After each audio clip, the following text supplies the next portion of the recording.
Guard of Honor, National Anthems.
Please take your seats. Welcome, Mrs. Deputy Permanent Secretary Anna Aristotelous, Your Excellencies Ambassadors, Deputy Chief of National Guard, dear colleagues, distinguished guests, ladies and gentlemen. It is a pleasure to welcome you today at the Lieutenant General Vasilos Kapota Camp, former BMH, British Military Hospital, honoring the 76th anniversary of the closing of Jewish refugees detention camps. On February 24th, 2016, then defense ministers of Cyprus and Israel attended a ceremony for the unveiling of this monument in honor of the Cyprus-Israel friendship. Almost 3 years later, on the 12th of February 2019, a second ceremony was held for the inauguration of the commemorative plaque at the Cyprus-Israel Friendship Monument. The ceremony was attended by the President of the State of Israel and the President of the Parliament of Cyprus. This monument is dedicated to the Jewish Holocaust survivors, and it is a testament to the Cypriot-Israel friendship. Welcome speech by Mrs. Deputy Permanent Secretary Anna Aristotelous.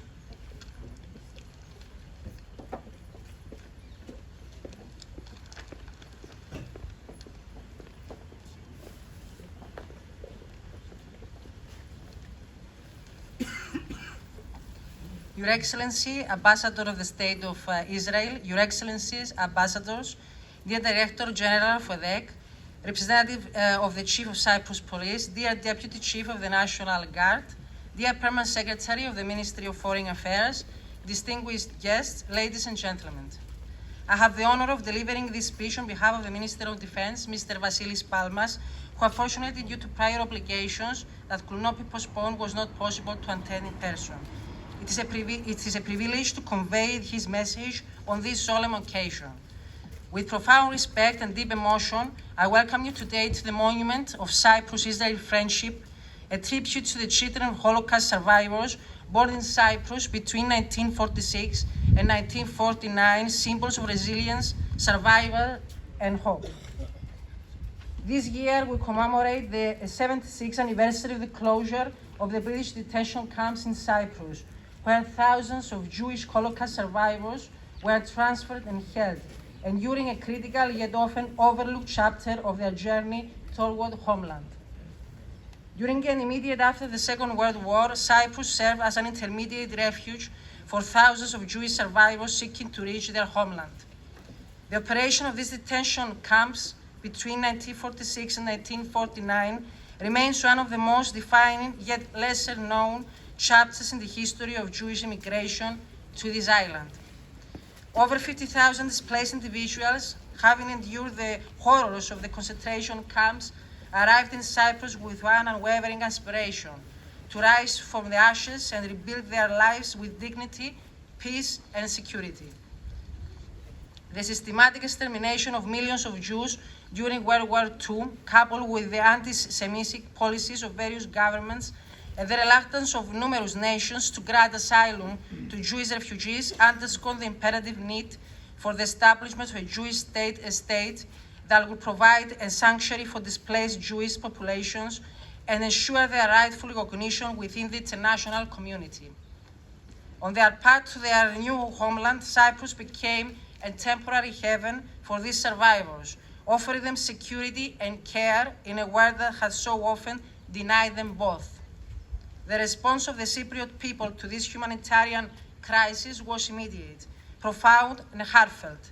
From 1946 until the closure of the last camp in February 1949, Cypriots extended compassion and solidarity, offering invaluable support, comfort, and assistance to the Jewish detainees housed in the British detention camps of Karaolos, Famagusta, Xylotimbu, and Dekelia. During the period, 2,200 children were born in Cyprus. Some of them may be with us today, honoring this solemn occasion. Their existence and presence here are a testament to the resilience of the human spirit. The perseverance in the face of extreme hardship stands as a powerful reminder that even in the darkest of times, humanity can thrive over oppression and injustice. Amid one of the darkest and most tragic periods in human history, these survivors restored hope to a world that had nearly lost it. The experiences serve as a poignant reminder of the boundless capacity of the human spirit to withstand and overcome even the gravest of adversities. Ladies and gentlemen, 80 years have passed since the liberation of the Nazi concentration camps, yet it remains inconceivable that such an abhorrent chapter in human history was ever conceived, let alone executed. The establishment and operation of these camps exemplified the systematic and industrialized strategy devised by the Nazi regime and its collaborators to eradicate the Jewish population of Europe, along with other groups deemed subhuman and undesirable. The story of thousands of Jews who managed to escape from Europe serves as a sober testament to modern history. It is incumbent upon us to preserve and disseminate their testimonies, ensuring that they are transmitted to present and future generations. Our presence here today is a solemn tribute to remembrance and reflection. We must remain steadfast in our commitment to preserving historical memory, for it is an integral component of our collective history.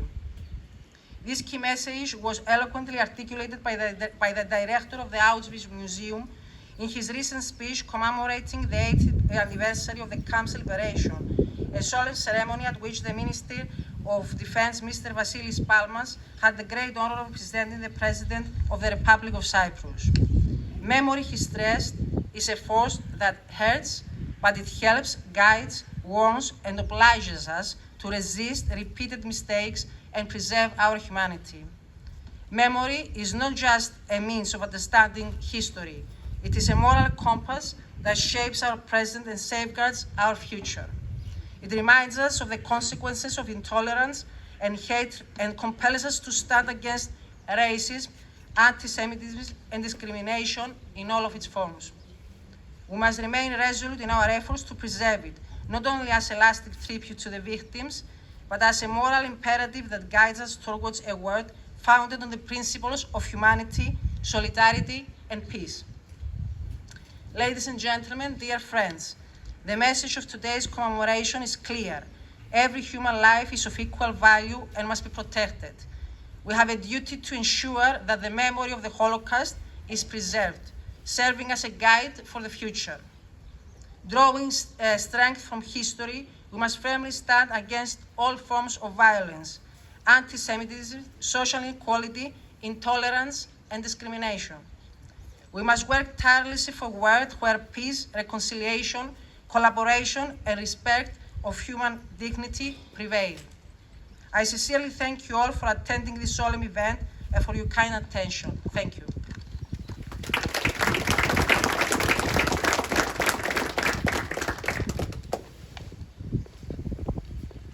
I would like to invite High Excellence the Ambassador of Israel, Mr.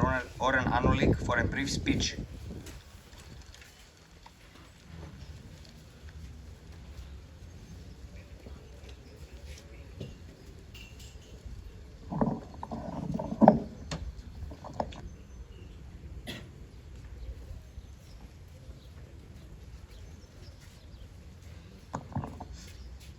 Distinguished guests, ladies and gentlemen, today we gather to mark the 76th anniversary of the closing of the British detention camps in Cyprus for Jewish refugees.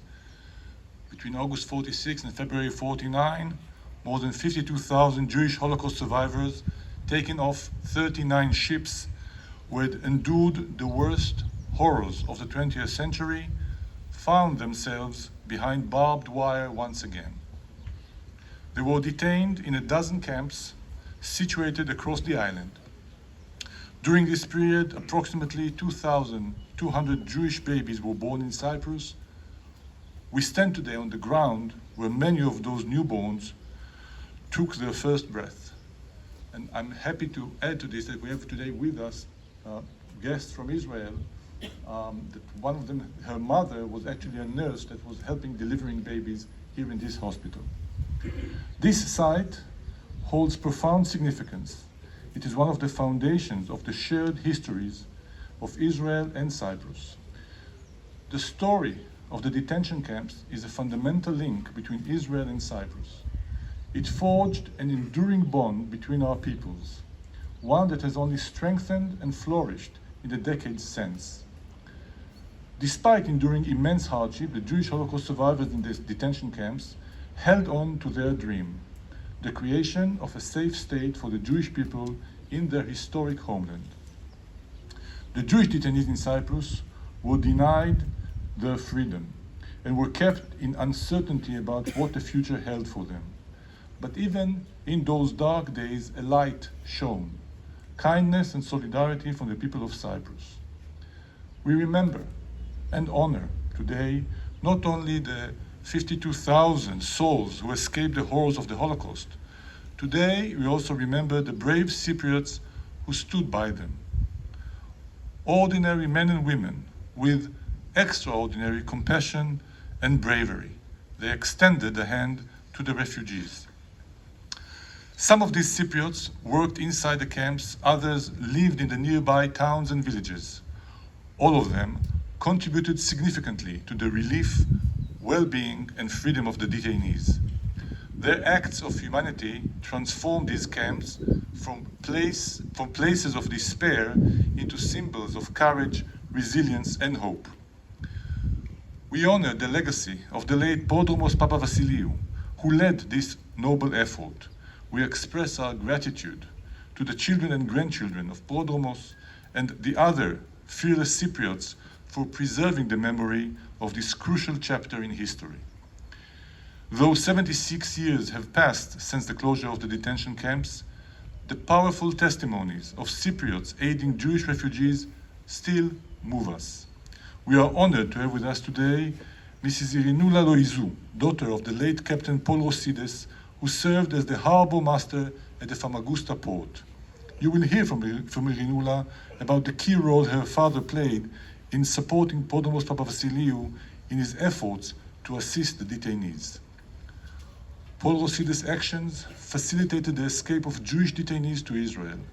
By doing so, the Honorable Captain put his freedom, family and livelihood at risk. To Podomos Papavasiliou, Captain Paul Rosidis, and all other unsung Cypriot heroes, I dedicate the words of Emily Dickinson. If I can ease one life the aching, or cool one pain, or help one fainting robin unto his nest again, I shall not live in vain. Ladies and gentlemen, as we reflect on the closure of these camps, we need to acknowledge that Israel's struggle for security and peace is still ongoing. The horrific events of October 7th, 2023, when Hamas terrorists unleashed a brutal massacre, murdering thousands of Israelis, raping women, abducting civilians, and inflicting widespread terror, remind us that the road to peace remains long. Hamas is still holding 73 hostages in Gaza. Ordinary people were violently dragged from their homes or from a music festival. For the hostages and their families, every second spent in captivity is another second in hell. We will not rest until each and every one of them is brought back home.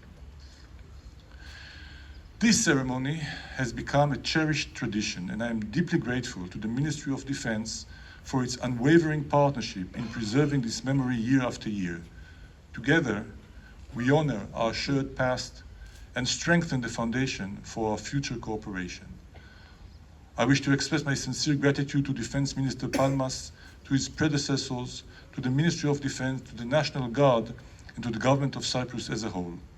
May the legacy of solidarity between our peoples continue to guide us and inspire generations to come. Thank you.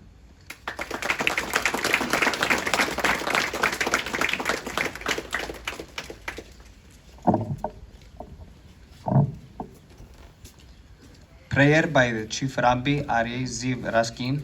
I would like to invite the Chief Rabbi of Cyprus, Mr. Aryeh Ziv Raskin, to say a prayer in memory and honor of the Jewish babies and children who passed through the Cyprus detention camps and unfortunately did not survive and never made it to Israel. The prayer will follow by laying a wreath in their honor. The wreath will be led by Mrs. Zehavid Blumenfeld. Zehavid is one of the babies who was born at the BMH to Romanian Jewish couple who survived the Holocaust and were brought to the camps in Cyprus after Second World War.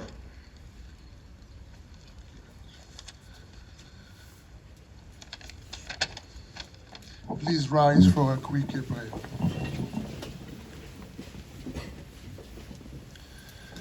El male rachamim, שוכן במרומים, אמצי מנוחה נכונה על כנפי השכינה, במעלות קדושים וטהורים, כזוהר הרקיע מאירים ומזהירים, לנשמות 6 המיליונים, אחינו ואחיותינו, רבבות בני ישראל, אנשים, נשים וטף, שנהרגו, שנשחטו, שנשרפו, שנחנקו, שנטבעו, ושנקברו חיים, ושהומתו בכל מיני מיתות משונות, בידי הנאצים ועוזריהם יימח שמם, ושהלכו לעולמם על קידוש השם. בעבור שאנו מתפללים לעילוי נשמותיהם.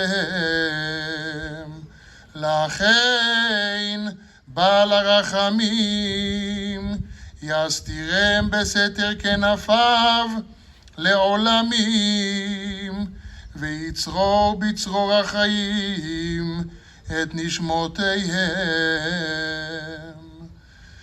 בגן עדן תהי מנוחתם, אדוני הוא נחלתם, וינוחו בשלום על משכבותם, ונאמר אמן.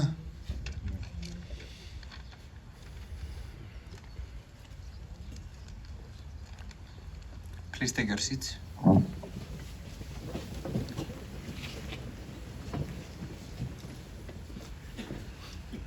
melody Kalaniot by violinist Marios Pavlou.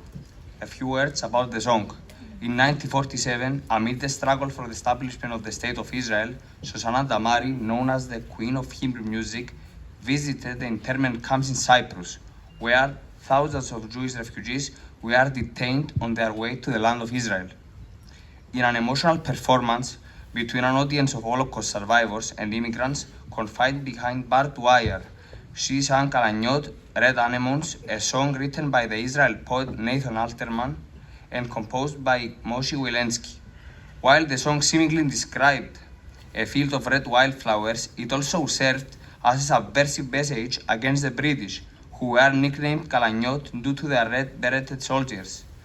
Damari's unique voice brought comfort and hope to the detained, making the song a symbol of longing for the homeland and steadfast national spirit.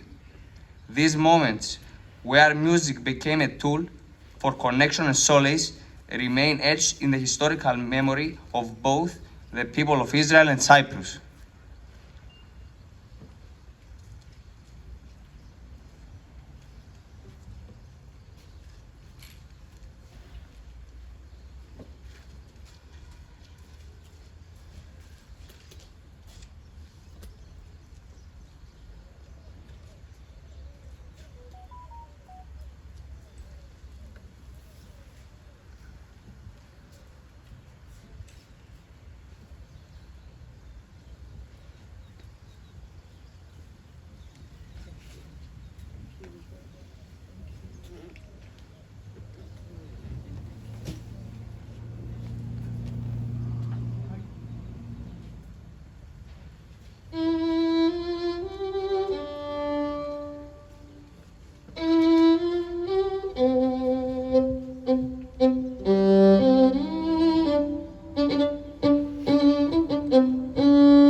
I would like to invite Professor Sunit Soham, Chair of Cyprus Mabilim Organization, for her speech.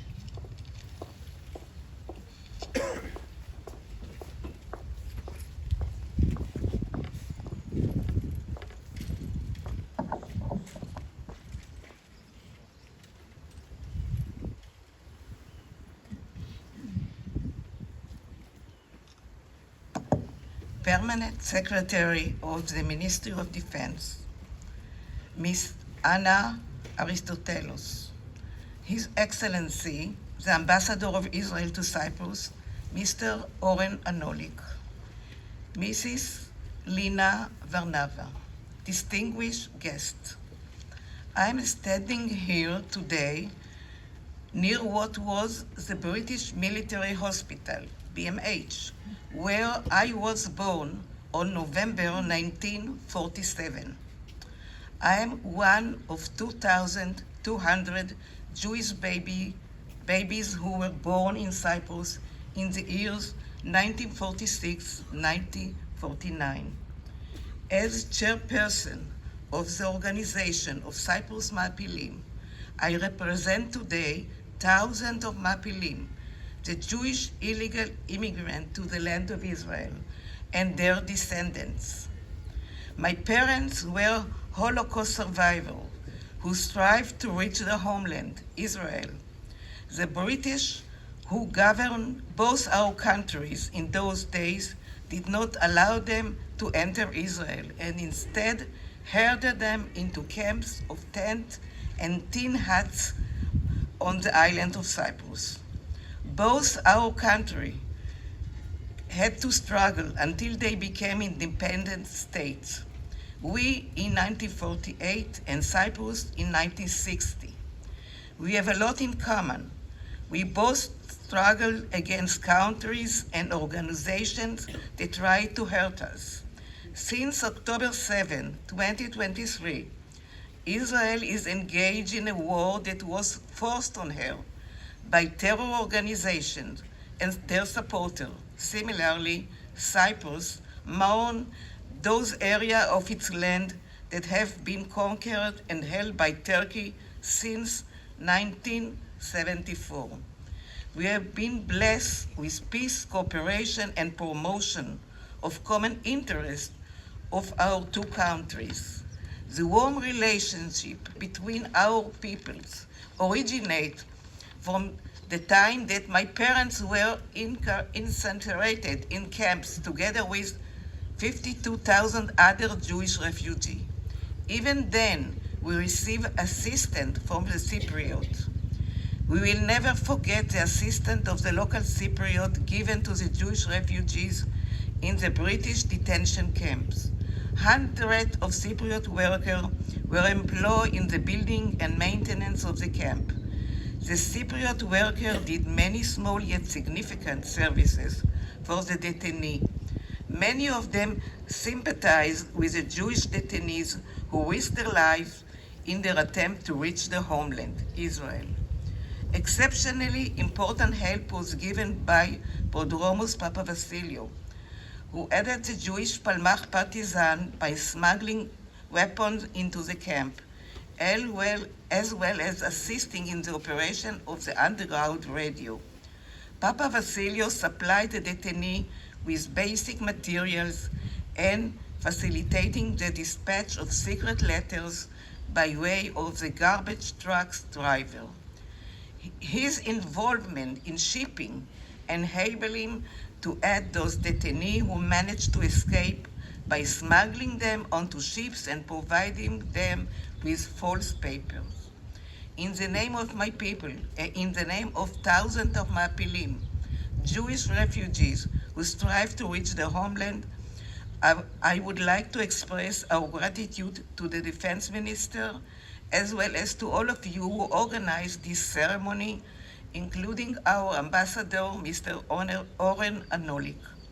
On behalf of the Organization of Cyprus Mapilim, we would like to present you with an honorary medal which was produced by our organization. Thank you.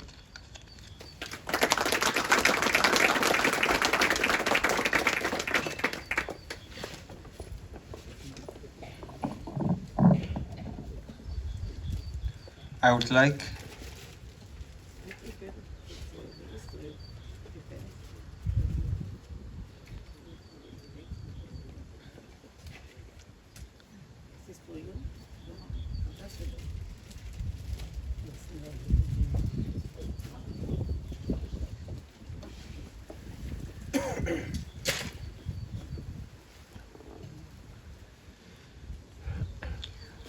I would like to invite Mrs. Irinoula Loisu, the daughter of Captain Paul Nikolarousidis, who was the pilot and collector of customs at Famagusta port between 1946 and 1949, for her testimony.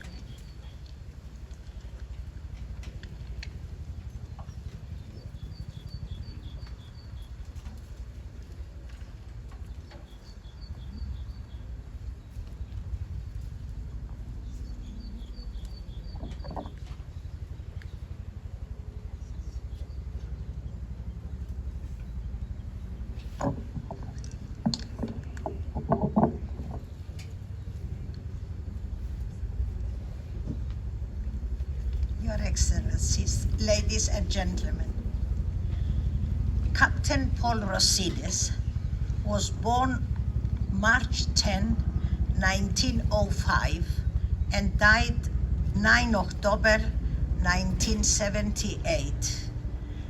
Captain Paul Rosidis, my father, was born in Limassol. His parents were Nikolaos and Vigendia. After he graduated from the Limassol Elementary School, they moved to Nicosia, so he graduated from the Pancyprian Gymnasium of Nicosia.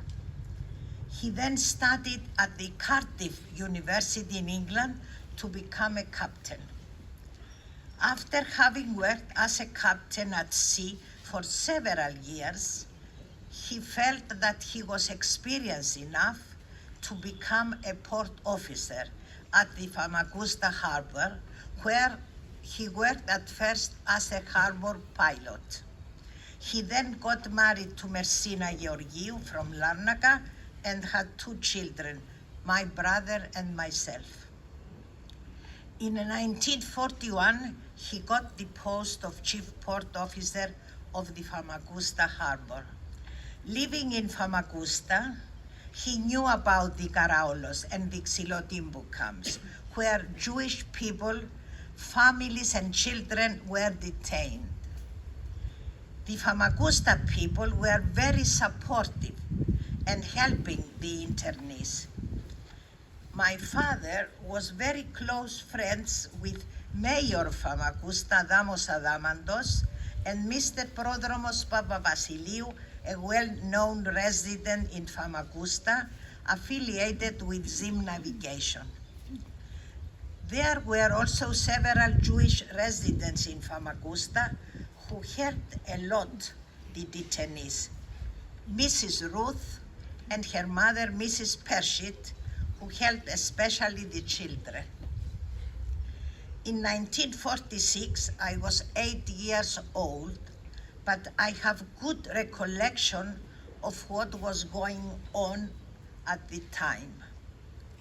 Ships and boats full of Jewish people were approaching the Famagusta harbor for refueling and to get supplies for the voyage to the land of Israel, where people were traveling in order to settle in the homeland.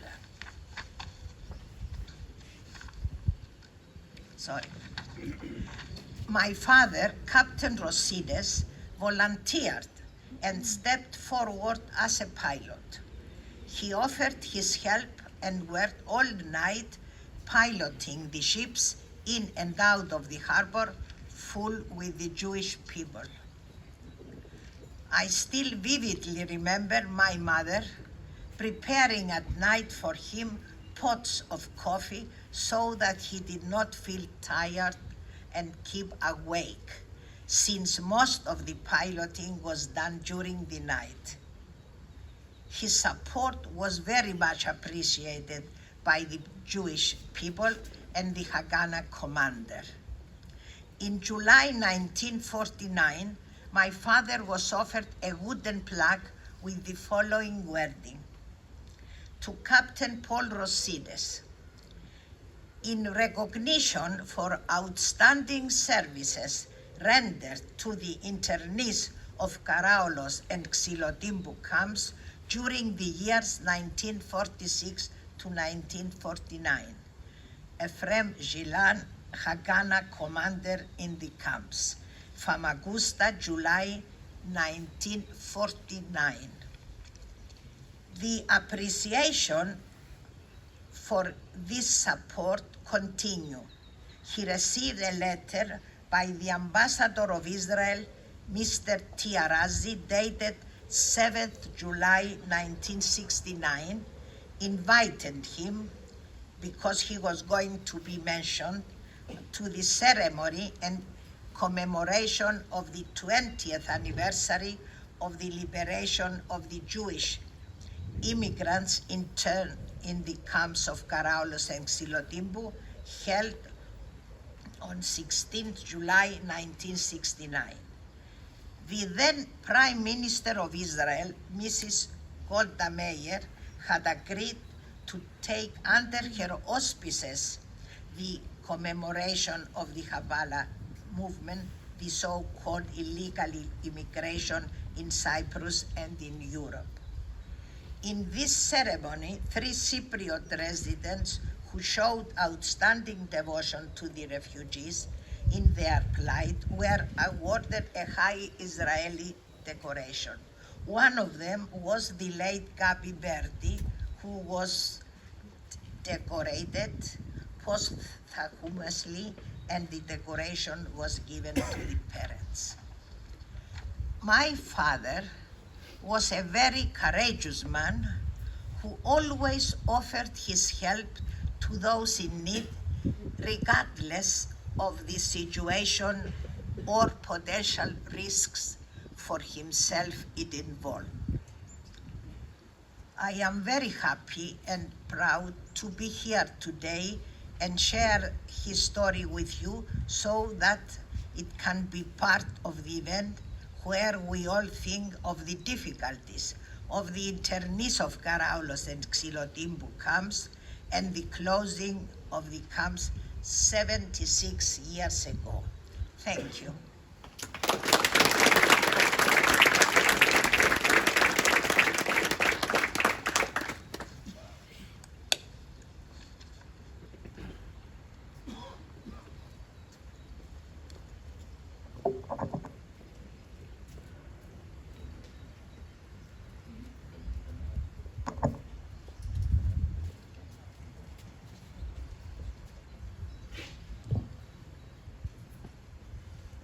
Melody Life is Beautiful by violinist Marios Pavlou.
Side round visit. In the area of the monument were placed 3 metal canopies, which were located in the military hospital. In the current area where the 17th Battalion of Engineers is located, the first canopy has been designed as a hospital room consisting of 2 beds, 2 chairs, 2 wardrobes with a bed lining and 2 side tables. In the center of the room, there is an oil lamp to illuminate the room, just like then. In the other two, there is a photographic material of the time. One is used as an information room and the other as a guest book area. You can visit the canopies now.